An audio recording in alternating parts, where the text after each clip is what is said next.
But Coach, glad that you're able to join me on such short notice. But I actually award y'all, the Dunham School, for being the team of the week on that team performance, and that was an incredible performance by y'all against a really good district rival in Episcopal High School. And obviously, I cover them a lot for Varsity Sports Now and call all their games, but what y'all are able to do against Episcopal and really punch them in the mouth early on and just keep that tone of the football game throughout 4 quarters. That was very impressive, especially defeating a team like that that's won like 30 straight regular season games and to beat them like that 42-0. What a performance it was for this football team and coach. Just throughout the mood of the week, I don't think anybody was expecting that. I don't think you were even expecting that, but talk about this performance and really how the guys played in a dominating fashion.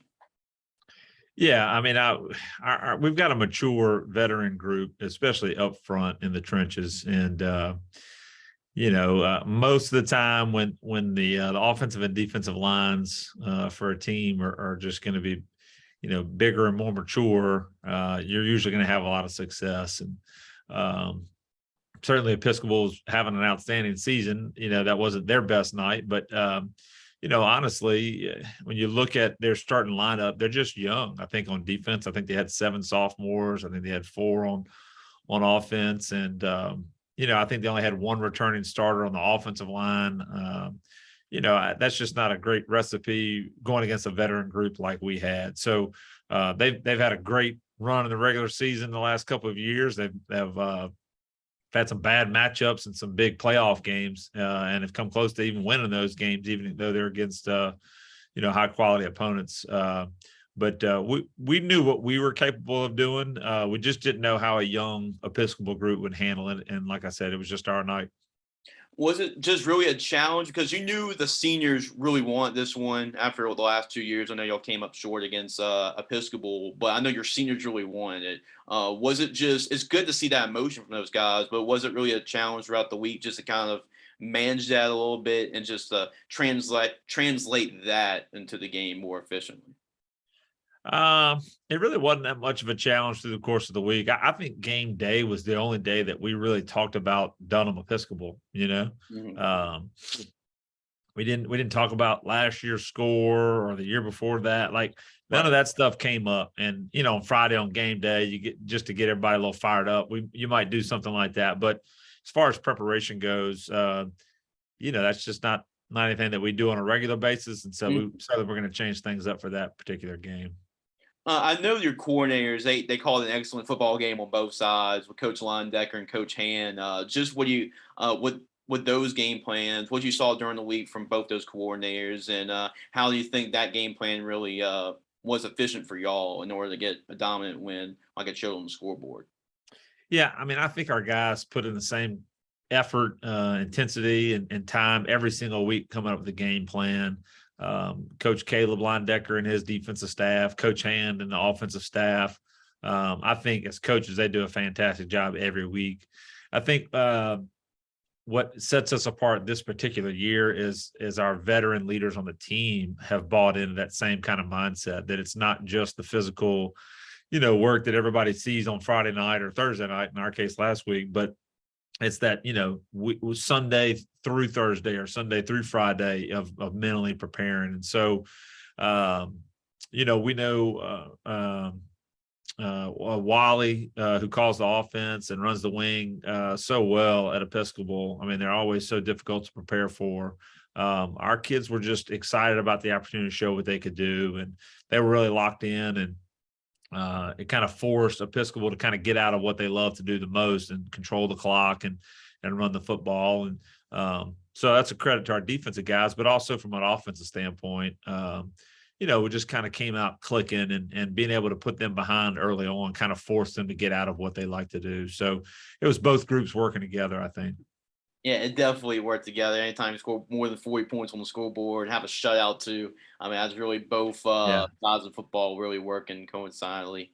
And your quarterback, usually the memo is the saying goes about you go wherever your quarterback takes you. And it seems like that Jackson House was really set the tone from y'all offensively from the very start with how he's able to play. And what do you have to say about Jackson? Because we know he grows up in a football family and he's been knowing or around football for such a long time. But what do you have to say about what kind of competitor it is, and just to go in that type of game where there's a lot of hype, there's a lot of hoopla around this football game, and for him to perform efficiently like he did.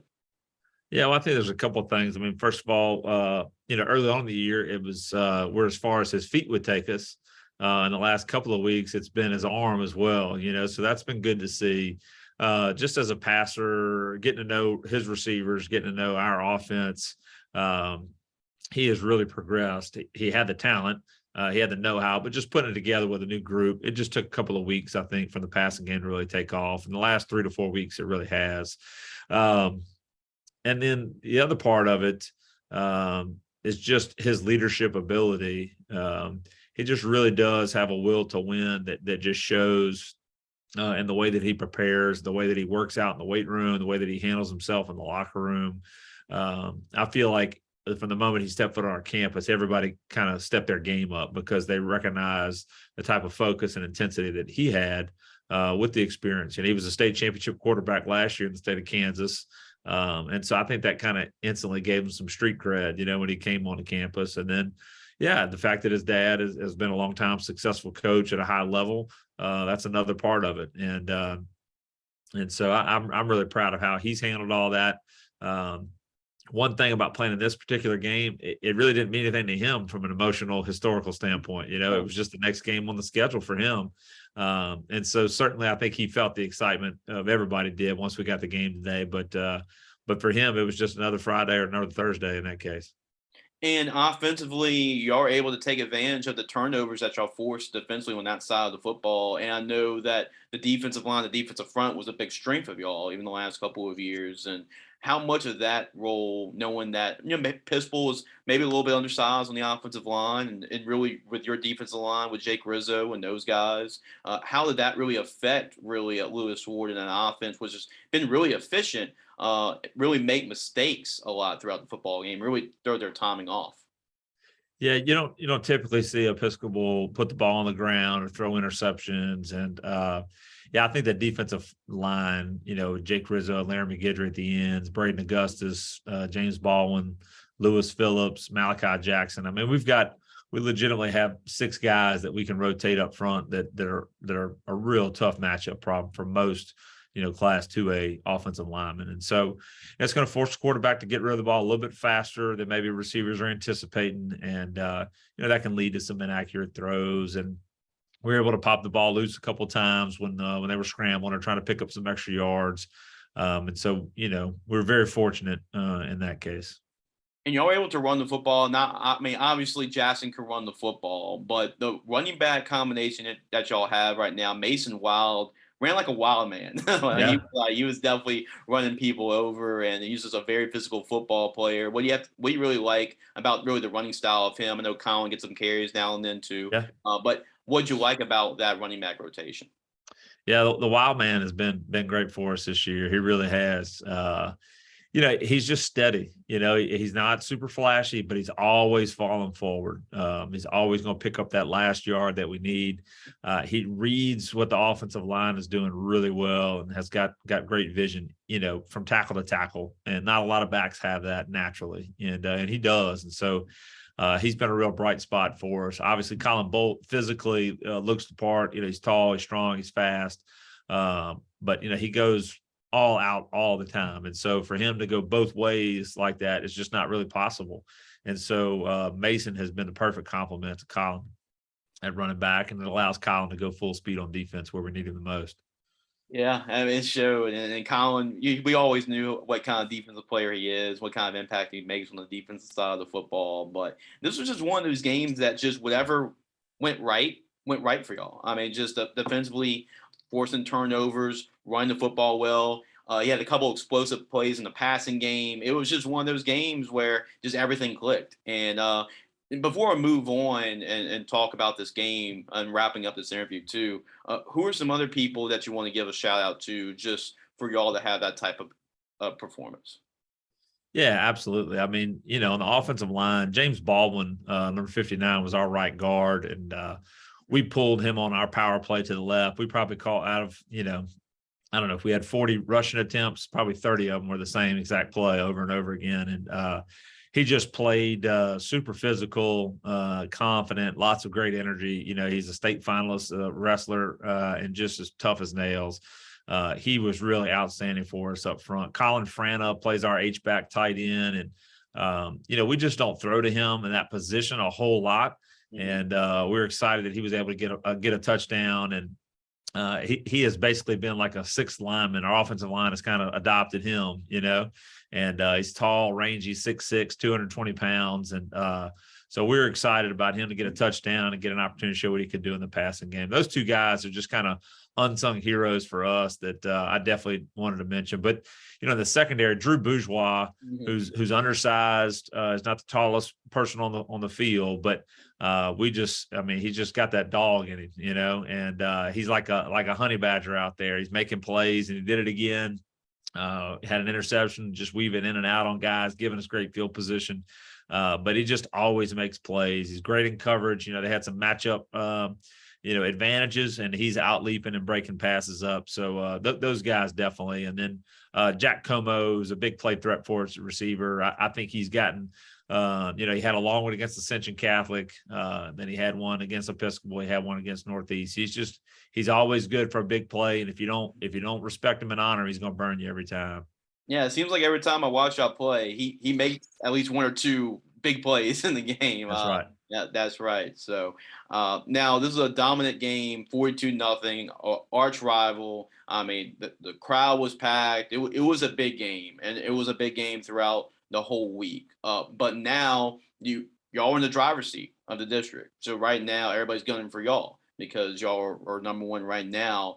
But you'll have to turn around and play against a very explosive East Feliciana squad that can really score. They have a 6'6", 6'7" receiver, Tredez Green, and a quarterback that is a really talented thrower of the football. But what's just really the message throughout the week, and just to move on from last week and focus on the task at hand this week, which is East Feliciana. Yeah, absolutely. I mean, we've got a lot of respect for East Feliciana and what they can do. They've improved tremendously on defense as well this year, and they got a lot of guys back on that side of the ball. Last year offensively they were scoring all the time, but had a little trouble stopping folks. That hasn't necessarily been the case the second half of the season for them, and so certainly going to be a challenge this week. Obviously, you watch the film, the receiver really stands out, but the truth is they've got other players that have more catches than him. He's just obviously a big target. Quarterback Dawson does a great job of really controlling the offense. It's a lot of him checking at the line, seeing what he likes, and calling plays himself. And he does a great job with it. Their offense is a lot of fun to watch. I hope it's really boring and terrible this week, but they're very good. But for us, when we played Northeast, who was just young and inexperienced, we told our guys the focus was on us, and we went out and we executed well. And then when we played Episcopal, who's undefeated and highly ranked, we said the focus is on us. And so that's not going to change. That's our recipe for success, and we like that formula. Yeah, hopefully it's not as back and forth as you would like it from last year, because I know it was a back and forth football game. So really throughout the rest of the season, I know it was one of those games.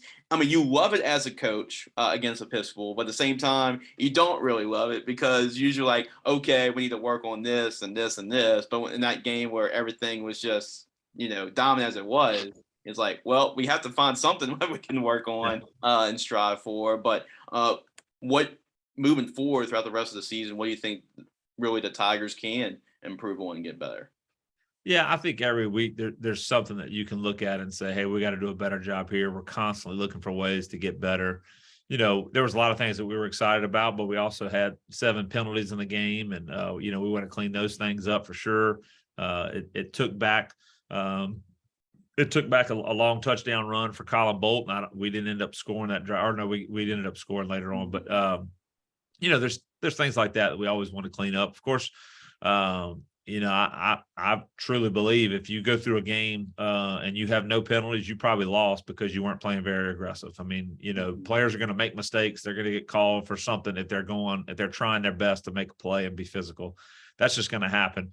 What we want to do is make sure it doesn't happen because of a lack of discipline. And so we always want to be under control with the things that we're doing. So we'll continue to try to improve on those things. And certainly we're going to have to be disciplined this week to have success on Friday out in Clinton. That's right, Coach. And I know I'm about to let you go, and then you go and start practice with those guys. But what's just really the practice plan for this week, just the whole week? Just is there a certain theme or message you want to give across these guys when you're playing against these Louisiana? Yeah, I mean, nothing changes for this week necessarily. I mean, obviously, what they do on offense affects some of the calls that we may make on defense, and the same thing goes for our offense, trying to adjust what they do schematically on defense compared to what we've done before. So, those kind of things happen from week to week. One of the things that I told our kids is, my dad for years had his 10 commandments of football, and one of those commandments was never let a loss one week prevent victory the next week. And so I amended that, said, let's not let a loss or a big win prevent victory. We don't want that hangover effect. And so yesterday, Monday's practice, I thought was really good. The kids were locked in and ready to move on, and very, very businesslike. And so we're going to need to continue that trend moving forward. Well, Coach, I appreciate your time as always. I know that you need to get practice. I'm not going to try and hold you up too much, but I appreciate your time, Coach, as always. And congratulations. Obviously, it wasn't surprising on the result of the football game because it was a game that could go either way, but it was definitely surprising on what the scoreboard showed and how dominant y'all actually were. So it's really a credit to y'all, the coaches staff, and really for the fans too, for really making the atmosphere as intense for the road team. So congratulations on a great week, and hopefully y'all continue to build on that moving to the playoffs.